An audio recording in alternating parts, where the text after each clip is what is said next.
Setelah melihat kode merah, Sardar langsung ingin kembali ke India. Sudah 32 tahun dia sabar menunggu kode merah. Sangat mudah bagi Sardar melarikan diri dari Bangladesh.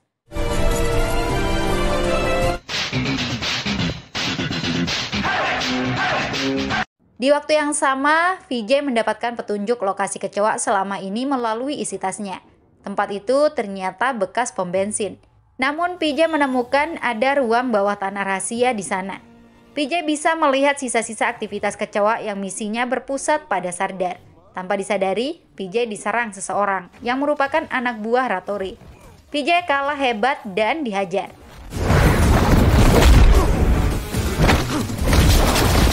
Anak buah Ratori membakar tempat itu untuk membunuh Vijay. Untung saja, Vijay bisa menyelamatkan diri dan mengamankan sebuah dokumen. Rupanya dokumen yang dibawa Vijay berisi tulisan Karapampochi alias kecoa. Tulisan itu menceritakan bagaimana kehidupan Sardar sebelum dan sesudah membunuh penasehat keamanan nasional India. Nama asli Sardar adalah Chandra Bose. Sehari-hari, Sardar menjalani hidup sebagai pemain drama panggung. Tidak ada yang mengetahui jika dia adalah agen terbaik India. Big things. Pada tahun 1983, India mendapat informasi jika Pakistan meracuni danau ular di perbatasan. Jika itu benar terjadi, sekitar 4.000 desa tidak akan memiliki sumber air untuk diminum. Masalahnya, pasukan tidak bisa menyerang karena lokasi danau di bawah kaki bukit. Belum lagi asap tebal akan mengganggu penglihatan. Bisa-bisa tentara India akan jadi santapan empuk Pakistan. Oleh karena itu, Ratori yang dulunya salah satu petinggi Rao menyarankan agar mengirim agen mata-mata saja. Agen itu akan menyusup ke kamp musuh untuk mengetahui rencana Pakistan sebenarnya. Agen yang bisa melakukan misi berbahaya itu hanya satu orang, dialah Sardar. Sardar Kaling Maharaj. Ratori mengirim Sardar ke Pakistan. Sardar sangat ahli dalam penyamaran. Dia pura-pura menjadi warga Pakistan yang menjadi korban serangan tentara India. Sehingga Sardar dibawa ke pangkalan tentara Pakistan untuk diobati. Di kandang musuh, dia menaklukkan tentara yang menolongnya. Sardar kemudian mengubah penampilan lagi menjadi bagian dari tentara Pakistan. Penyamaran hebatnya membuat Sardar bisa mengakses meja kerja Jenderal Yusuf. Sardar juga mendengar jika Pakistan akan segera menyerang tentara India di dekat Sungai Ular. Strategi mereka tertulis dalam selembar kertas instruksi yang dibuat Jenderal Yusuf. Tentara India bisa kalah telak karena penglihatan mereka tertutupi kabut. Major. Adanya penyusup diketahui oleh Yusuf setelah melihat segel suratnya rusak. Tapi Sardar agen hebat, dia tidak akan pernah bisa ditangkap. Sardar yang dicari justru masih bisa bersantai. Jenderal Yusuf kecolongan. Informasi militernya sudah diketahui India. Untuk menghindari hal-hal yang tidak diinginkan, pangkalan terpaksa dipindahkan. Rencana untuk menyerang tentara India di Sungai Ular dibatalkan. Misi Sardar sukses. Sardar kembali menjalani hidup seperti biasa. Kedua kakak Sardar yang menjadi tentara pulang ke rumah karena situasi di Sungai Ular sudah aman. Mereka disambut penuh bangga. Apalagi ayah Sardar juga mantan tentara. Kehidupan Sardar yang hanya diketahui sebagai Bose pemain drama panggung sering diremehkan oleh saudara-saudaranya. Padahal Sardar mata-mata India yang membuat tentara Pakistan pergi. Ayah Sardar lebih kejam lagi. Sardar selalu dihina dan direndahkan. Sardar dianggap seperti sampah keluarga karena gagal bergabung menjadi tentara. Sardar memang tidak lulus tes tentara, tapi bukan karena dia gagal. Sebaliknya, Sardar adalah peserta terbaik, sehingga dilirik oleh petinggi Rao, Ratori, dan Victor. Sardar selalu merahasiakan kebenaran itu dan sabar menghadapi caci maki keluarganya. Tidak semua orang memandang rendah seorang Sardar alias Bose. Sepupunya, Indra Rani, sangat mencintai Sardar. Rani selalu ingin mengajak Sardar menikah. Mereka sudah saling menyukai sejak lama. Sejak menjadi agen mata-mata, Sardar berusaha menghindari Rani. Sardar bahkan menampar Rani karena menyerobot telepon. Rani tidak tahu jika Sardar sedang berbicara dengan petinggi Rao. Sardar kemudian pergi menemui Ratori dan Victor. Mereka membicarakan alasan Pakistan yang meracuni danau ular. Ada konspirasi besar di baliknya. Semua itu rencana Cina, ungkap Sardar. Untuk lebih memahami konspirasi itu, Sardar menemui agen Karapampochi alias kecoa yang telah berhasil menyusup ke Cina. Dari kecoa, Sardar mendapat informasi jika Cina sedang menjalankan misi rahasia yang dinamakan One Nation, One Pipeline. Artinya satu bangsa, satu pipa.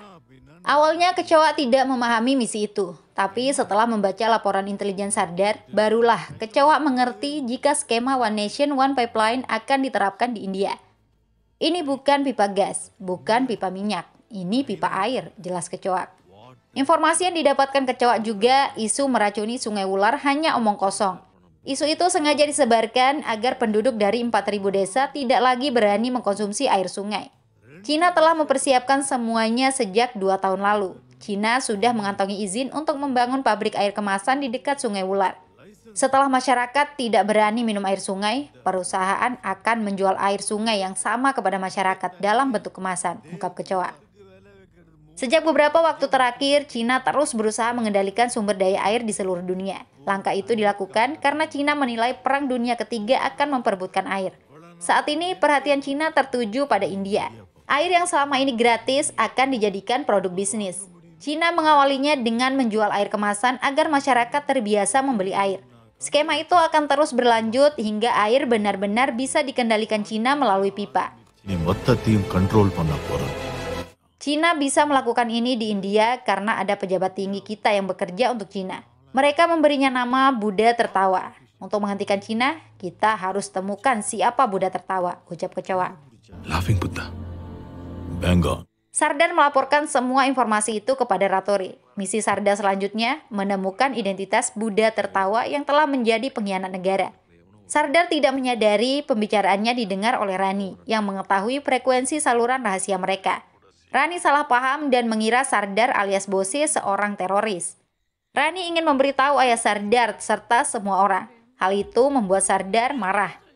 Saya tidak seperti yang kamu pikirkan. Saya bekerja untuk pemerintah. Tapi saya tidak bisa memberitahu siapapun, tegas Sardar. Penjelasan Sardar tidak dipercayai. Jika Sardar ingin dipercayai, Rani minta dinikahi. Sardar mengaku tidak bisa melakukan itu demi kebaikan Rani sendiri. Profesi yang dijalani Sardar sangat berbahaya. Rani tetap ngotot tidak peduli apapun resikonya. Saudara-saudara Sardar yang menjadi tentara juga bisa meninggal. Tapi mereka tetap menikah. Jika saudara-saudara saya meninggal, mereka akan diberikan penghormatan militer. Tapi jika saya meninggal, negara akan meninggalkan saya, ucap Sardar. Apapun yang dikatakan Sardar tidak membuat Rani lemah. Rani hanya ingin hidup bersama Sardar. Akhirnya Sardar mengalah menghadapi Rani yang keras kepala. Dia mau menikahi Rani dengan syarat tidak menanyakan apapun tentang pekerjaannya. Karena Sardar pasti akan berbohong.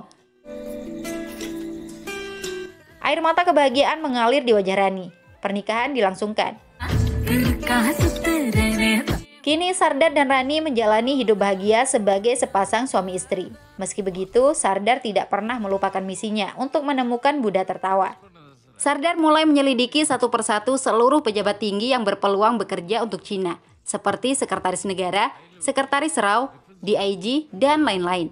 Keahlian Sardar dalam menyamar membuat penyelidikannya berjalan lancar, tapi identitas Buddha Tertawa belum juga ditemukan.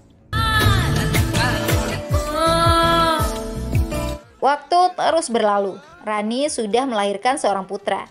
Sementara Sardar masih bekerja menyelesaikan misinya. Setelah penyelidikan bertahun-tahun, Sardar akhirnya bisa memastikan jika pengkhianat negara yang dicari adalah penasihat keamanan nasional India, P.K. Ibrahim. Penyelidikan raut tentang Buddha Tertawa diketahui oleh P.K. Ibrahim. Ibrahim meminta Ratori menghentikan penyelidikannya. Sebagai imbalan, Ratori akan diberikan uang 5 crore atau sekitar 263 juta rupiah. Ratori tidak tergiur dengan tawaran semacam itu. Ratori kemudian menerima telepon dari Sardar. Identitas Buddha Tertawa dipastikan adalah P.K. Ibrahim. Bukti yang sudah dikumpulkan Sardar selama bertahun-tahun sangat kuat. Ibrahim adalah pejabat yang menyetujui pembangunan pabrik botol plastik Cina. Daftar panggilan teleponnya juga tercatat banyak ke orang Cina. Saya menyaksikan sendiri dia bertemu dengan pejabat Cina, ungkap Sardar. Ratori tidak habis pikir bagaimana bisa penasihat keamanan nasional India yang sangat patriotik justru menjadi pengkhianat. Sardar menilai semuanya karena uang. Bisnis air yang akan dijalankan bukan bisnis kecil, tapi nilainya sangat besar, mencapai 10 triliun rupiah. Jika dirupiahkan, nilainya sekitar 1.800 triliun. Mendengar nilai proyek itu, Ratore langsung terhenyak. Siapapun pasti akan rela melakukan apa saja. Tapi bagaimana bisa mereka akan menghentikan Ibrahim? Rao saja berada di bawah kendali Ibrahim. Apa yang bisa kita lakukan, Sardar? Dia berada di pusat kekuasaan. Dia tidak tersentuh. Berbeda halnya jika kita bisa membunuhnya, ujar Ratore. Ucapan Ratore benar juga. Sardar kemudian memutuskan untuk membunuh Ibrahim. Hanya itu solusi satu-satunya untuk menyelamatkan bangsa dan negara. Sardar sangat menyadari konsekuensinya. Dia pasti akan dicap sebagai pengkhianat. Tapi Sardar tidak peduli. Dia rela berkorban demi masa depan bangsanya. Saya juga punya anak. Saya tidak ingin anak-anak kita nanti menghadapi keadaan di mana mereka harus membeli air, ujar Sardar. Ratore menyetujui rencana Sardar. Lokasi Ibrahim saat ini berada di Bangladesh. Sardar bisa menyelesaikan misi di sana. Ini misi tidak resmi. Nanti saya akan kirimkan kode merah dan membawamu kembali ke India, ucap Ratore. Sardar berjanji tidak akan kembali ke India sebelum menerima kode merah. Sardar juga meminta kepada Ratore agar membuka kedok Ibrahim yang merupakan pengkhianat sebenarnya. Setelah Sardar dan Ratore sepakat, malam itu juga Sardar akan pergi ke Bangladesh. Dia rela meninggalkan anak dan istrinya. Kepada istrinya, Sardar mengaku hanya akan pergi menangkap rayap. P.K. Ibrahim sedang menghadiri sebuah acara di stasiun radio nasional Chittagong, Bangladesh. Sebagai master penyamaran, cukup mudah bagi Sardar untuk masuk ke lokasi acara. Dia ikut rombongan tunanetra. Di waktu yang sama, Ratore menelpon Ibrahim. Uang sogokan dari Ibrahim ditolak mentah-mentah oleh Ratore. Anda mau membeli saya dengan uang jutaan untuk bisnis triliunan? Saya tidak ingin uang, saya ingin semuanya, ucap Ratore. Ternyata Ratore juga tergiur dengan uang besar. Dia berani berbicara jujur seperti itu karena yakin sebentar lagi Ibrahim pasti akan mati. Sardar tidak pernah gagal dalam misinya. Keyakinan Ratore terbukti. Sardar yang hebat dengan cepat bergerak menculik Ibrahim. Pihak keamanan tidak mampu berbuat apa-apa. Sardar kemudian membawa Ibrahim ke tengah laut perbatasan India dan Bangladesh. Insiden penculikan itu menjadi berita utama di mana-mana. Tidak lupa Sardar melaporkannya ke Ratore. Sebentar lagi dia akan membunuh Ibrahim dan Sardar akan bersembunyi di Bangladesh. Sebelum itu Sardar memiliki satu permintaan kepada Ratore. Dunia akan menyebut saya pengkhianat. Ayah saya tidak akan tahan. Tolong beritahu ayah saya kebenarannya. Ayah saya mantan tentara. Dia akan mengerti, ucap Sardar. Ratore mengiyakan permintaan Sardar. Sungguh Sardar telah tertipu. Dia menembak mati Ibrahim dengan penuh dedikasi demi menyelamatkan bangsa dan negara.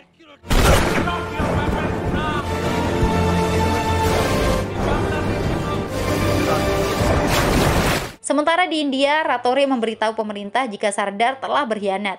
Ratore juga berbicara bohong kepada keluarga Sardar alias Bose. Ratore menyebut Bose seorang teroris, pengkhianat negara. Hal itu membuat semua keluarga tertekan. Ratore juga menghancurkan semua bukti yang sudah dikumpulkan Sardar selama bertahun-tahun. Dia kemudian mengundurkan diri dari jabatannya di Rao. Ratore berubah menjadi Buddha tertawa baru menggantikan P.K. Ibrahim. Sementara nasib keluarga Sardar alias Bose semuanya ditemukan bunuh diri. Hanya anak Bose, Vijay Prakash yang masih hidup. Sardar yang tidak mengetahui telah dikhianati sengaja membuat dirinya tertangkap polisi Bangladesh dengan kasus memiliki banyak paspor. Sardar rela menjalani hidup di penjara untuk menunggu datangnya kode merah yang dijanjikan Ratore. Sardar dengan sabar menunggu hingga 32 tahun tanpa menyadari telah kehilangan semuanya. Karena itulah Victor yang merupakan mantan atasan Sardar bersama agen kecoa berupaya membuat Sardar kembali ke India. Sardar harus menyadari telah dikhianati. Catatan kecoa membuat Vijay terharu. Ternyata agen Sardar adalah ayah kandungnya, Chandra Bose.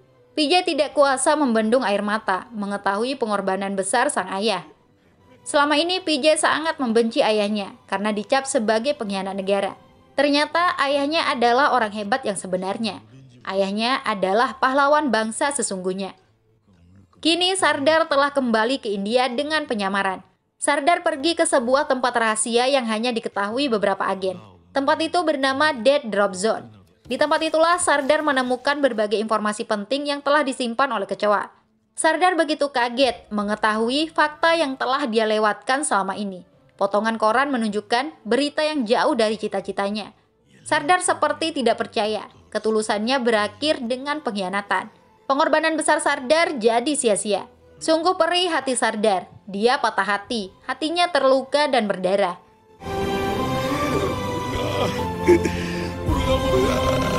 Tapi semuanya belum berakhir. Sebagai agen, Sardar selalu menyimpan salinan bukti dari misinya. Bukti itu akan bisa menghancurkan Rattore dan menghentikan proyek One India, One Pipeline. Spy. Always a spy. Di lain sisi, Sardar masih berstatus pengkhianat di India. Dia juga narapidana yang melarikan diri dari penjara Bangladesh. Rao ingin menangkap Sardar.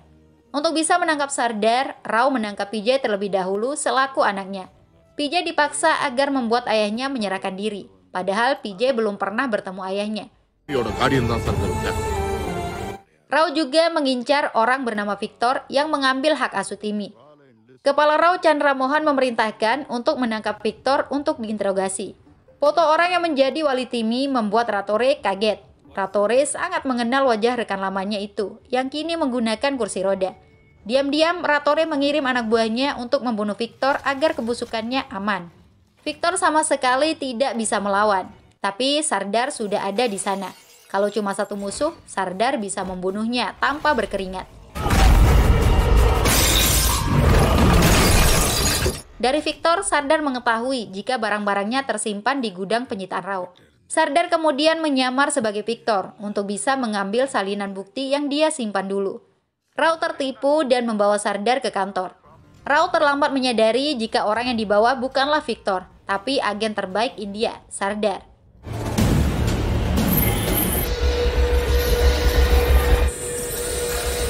Semua orang jadi kaget mengetahui yang datang adalah Sardar, terutama PJ dan Rattore.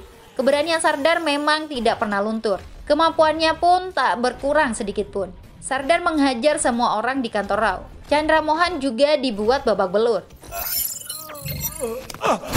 Sardar masuk ke gudang penyitaan. Dia berhasil mengambil salinan bukti misi Buddha tersenyum. Rao tidak pernah menemukan bukti itu karena disimpan oleh Sardar dalam bentuk mikrofilm. Rattore datang menemui Sardar secara langsung. Sardar mengungkapkan kekecewaannya yang telah dikhianati. Rattore justru mengungkapkan fakta yang jauh lebih menyakitkan. Ketika Rattore memberitahu keluarga Sardar alias Bose bahwa Bose seorang pengkhianat, Rani tidak percaya.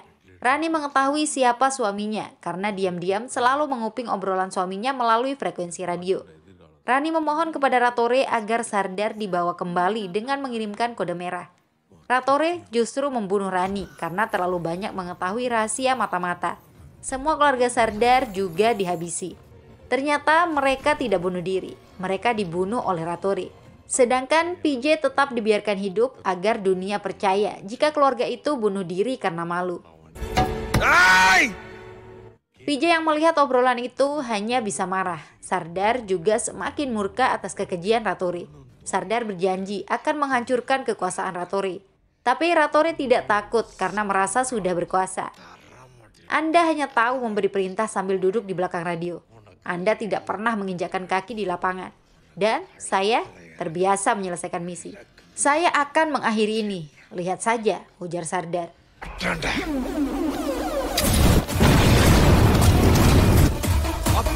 Sardar kemudian melarikan diri dari kantor Rao dengan truk yang membawa logam natrium. Sardar bersama Timi pergi ke pangkalan saluran pipa untuk menghancurkan proyek One India, One Pipeline. PJ juga melarikan diri untuk menyusul ayahnya. PJ akan mempublikasikan bukti yang dimiliki ayahnya agar dunia tahu jika pengkhianat sebenarnya adalah Rattore. Sardar sampai di lokasi. Dia akan meledakkan tempat itu. Sardar menghadapi semua bahaya yang sudah menunggu.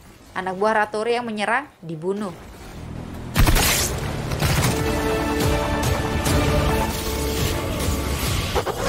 Rattore memerintahkan untuk membuka katup saluran pipa agar air mulai mengalir.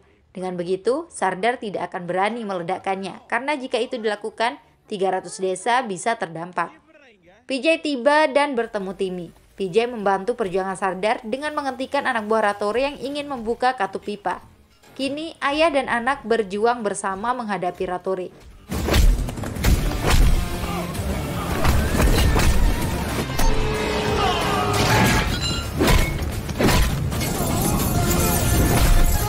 Katup pipa berhasil dibuka. Rattore juga menembak Sardar. Air mulai mengalir ke desa-desa. Sardar kalah. Dia juga sudah berada di bawah todongan senjata. Tapi Sardar tidak sendirian. Dia memiliki seorang anak yang hebat. PJ berhasil menutup saluran pipa. Saat itu juga Sardar bergerak menghajar Rattore. Di ujung kematiannya, Rattore mengaku apa yang dia lakukan hanya untuk memanfaatkan air secara efisien. Alasan Rattore sama dengan alasan Cina saat di pengadilan internasional. Karena sengketa antara Rattore dan Cina hanya settingan untuk memuluskan proyek One India One Pipeline. Sardar muak dengan mantan atasannya itu. Air yang sejak dulu gratis, kini harus dibayar oleh masyarakat. Jangan menjual air lagi, tegas Sardar. Sardar kemudian meledakkan saluran pipa.